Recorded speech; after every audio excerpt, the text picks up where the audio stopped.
Anda masih bersama kami di Sapa Indonesia Pagi, kali ini bersama saya Friska Clarissa. Saudara, Kementerian Pendidikan, Kebudayaan, Riset, dan Teknologi menjadi salah satu kementerian yang menerima DIPA tahun 2022 secara simbolis dari Presiden beberapa waktu yang lalu. Dalam mengimplementasikan program dan kebijakan, Kemendikbudristek terus melakukan transformasi melalui berbagai program dan kebijakan Merdeka Belajar. Dalam 2 tahun, Kemendikbudristek sudah meluncurkan 14 episode Merdeka Belajar yang mendorong transformasi pendidikan dan kebudayaan. Dimulai pada episode pertama yang mengubah ujian nasional menjadi asesmen nasional, hingga episode ke-14 yang menghadirkan negara untuk menghapuskan kekerasan seksual di lingkungan perguruan tinggi. Tak hanya itu, laju transformasi pendidikan juga terus berjalan meski dihadang pandemi, dan program digitalisasi sekolah, peningkatan pelibatan pemangku kepentingan seperti pemerintah daerah, swasta, dan orang-orang tua juga terus diperkuat. Selain itu, peningkatan kesejahteraan dan kompetensi guru, pemberian bantuan kuota internet untuk membantu pembelajaran di masa pandemi juga tak luput menjadi sasaran perubahan yang diprioritaskan oleh Kementerian Pendidikan, Kebudayaan, Riset, dan Teknologi. Untuk mengulas lebih dalam tentang kabar Merdeka Belajar, kita tanyakan langsung kepada Menteri Pendidikan, Kebudayaan, Riset, dan Teknologi, Nadiem Anwar Makarim. Selamat pagi, Mas Menteri, apa kabar? Senang bisa jumpa kembali. Apa kabar? Selamat pagi Mbak Friska. Pagi, Mas Menteri. Saya yang pertama mau menanyakan soal Kemendikbudristek, seperti yang saya sampaikan di awal tadi, menjadi salah satu kementerian yang menerima DIPA pada tahun 2022 secara simbolis dari Presiden Jokowi beberapa waktu lalu. Presiden juga mengingatkan mengenai pemulihan ekonomi nasional, juga kewaspadaan terhadap ancaman pandemi yang sedang kita hadapi. Lalu untuk tahun depan, Mas Menteri, apa saja program unggulan yang akan dikerjakan oleh Kemendikbudristek? Ya, tahun depan adalah tahun pemulihan. Jadi kita harus mengejar ketertinggalan kita selama masa PJJ ini, mengejar ketertinggalan yang disebabkan oleh learning loss, tapi kita juga bisa menggunakan pandemi ini sebagai momentum untuk mengakselerasi semua perubahan yang bahkan sebelum pandemi pun kita inginkan. Jadi tahun depan itu akan ada berbagai macam program yang akan mulai lari, yang tadinya tahun ini mungkin mulai berjalan ya atau mulai jogging, tahun depan akan mulai berlari. Seperti saya berikan contoh, dalam perguruan tinggi tahun depan kita akan mengirim 150.000 anak keluar dari kampus mengerjakan berbagai macam program magang bersertifikat, proyek studi independen, kampus mengajar, pokoknya di luar kampus, program riset dan lain-lain. Ke luar negeri 1 semester dan lain-lain. Yang tadinya tahun ini cuma 50.000, tahun depan 150.000. Kita juga di perguruan tinggi akan memperbesar anggaran untuk matching fund, di mana kita akan menyediakan dana padanan bagi industri yang investasi di dalam suatu proyek inovasi, riset, apapun di dalam universitas akan diberikan matching fund. Jadi besar sekali anggaran kita kerahkan untuk membuka sekat-sekat dalam perguruan tinggi, baik untuk mahasiswanya maupun juga untuk dosen-dosennya. Dan yang ketiga adalah tahun depan kita akan ada berbagai macam terobosan untuk perguruan tinggi. Tahun depan adalah tahun pertama kita akan mengundang praktisi untuk menjadi dosen-dosen di dalam kampus, terutama di bidang teknologi ya, untuk mengembangkan talenta digital kita ke depannya. Dan kita juga akan memulai berbagai macam program kewirausahaan di perguruan tinggi. Untuk pendidikan dasar dan menengah ada berbagai macam hal. Digitalisasi sekolah adalah tema terbesar. Kita akan distribusi laptop, alat TIK, proyektor, wifi router terbesar di sejarah Indonesia akan kita lakukan untuk mempersiapkan anak-anak kita untuk era digital ini dan untuk membantu guru-gurunya melakukan terobosan-terobosan inovatif. Dan juga kita akan meluncurkan salah satu aplikasi pertama kita untuk para guru-guru, aplikasi Merdeka Mengajar yang tahun depan akan kita rilis untuk guru benar-benar menjadi pembimbing dan pembantu untuk guru untuk meningkatkan kualitas pembelajaran. Jadi ada berbagai macam terobosan tahun depan. Tahun depan juga hasil AN pertama, laporan untuk sekolah, rapor sekolah pertama kalinya yang menyangkut numerasi, literasi, dan juga standar karakter profil pelajar Pancasila. Itu adalah hari historis buat Indonesia, di mana kita punya satu sistem assessment yang akan memberikan formative feedback, bukan yang menghukum sekolah-sekolah, tapi memberikan laporan dan rekomendasi bagaimana cara berubah. Ini jadi terobosan yang diapresiasi. Bicara soal terobosan, dalam beberapa survei, salah satu program penanganan pandemi yang diapresiasi publik adalah bantuan kuota data internet bagi peserta didik dan pendidik, Mas Menteri. Nah, baru saja Mas Menteri juga memberikan tambahan bantuan kuota data internet untuk peserta didik dan pendidik.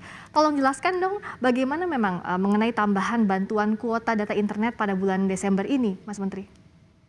Iya, ini kami kuota data internet itu salah satu program yang paling populer karena benar-benar membantu di masa PJJ ini. Karena cost data itu menjadi meledak pada saat PJJ itu terjadi. Jadi kita memberikan tambahan bantuan kuota kepada pendidik dan peserta didik ini didasari kebijakan pemberlakuan pembatasan kegiatan masyarakat karena PPKM dalam instruksi Menteri Dalam Negeri. Nah, bantuan kuota data internet ini dimulai disalurkan tambahannya secara bertahap dari tanggal 11 sampai 15 Desember. Dan kita akan memberikan tergantung masa jenjangnya, dan tambahan bantuan kuota pada bulan Desember ini disalurkan kepada nomor ponsel yang akan mendapatkan bantuan paket kuota data internet pada bulan November 2021. Ya, ini mungkin adalah hadiah akhir tahun bagi para pelajar yang sekarang lagi mengalami transisi ke tatap muka, untuk juga mempersiapkan bagi banyak yang mungkin masih belum full offline, tapi harapannya tahun depan mayoritas daripada murid-murid kita sudah melakukan offline. Nah, bicara soal capaian di tahun 2021 ini, Mas Menteri, Kemendikbudristek akan memberikan KIP Kuliah Merdeka kepada 200.000 mahasiswa baru berprestasi yang berasal dari keluarga tidak mampu. Ini jadi hadiah yang luar biasa. Melalui Merdeka Belajar episode ke-9, Mas Menteri juga telah mengubah biaya pendidikan atau uang kuliah sesuai prodi dan biaya hidup penerima KIP sesuai dengan indeks harga. Sebenarnya apa yang mendasari perubahan kebijakan itu? Sebelumnya, program KIP itu salah satu program transformatif ya, cukup luar biasa, bisa meningkatkan akses kepada anak-anak yang kurang mampu kepada pendidikan perguruan tinggi. Tetapi kita melihat ada beberapa isu dari masukan dari berbagai macam kalangan masyarakat, karena dulu itu KIP kuliah itu hanya 2,4 juta per semester biaya untuk UKT-nya. Dan juga biaya hidupnya itu disamakan di kota apapun. Nah, hasilnya adalah banyak anak-anak kurang mampu dari keluarga kurang mampu yang punya prestasi sangat baik, itu mereka takut atau tidak mau atau tidak boleh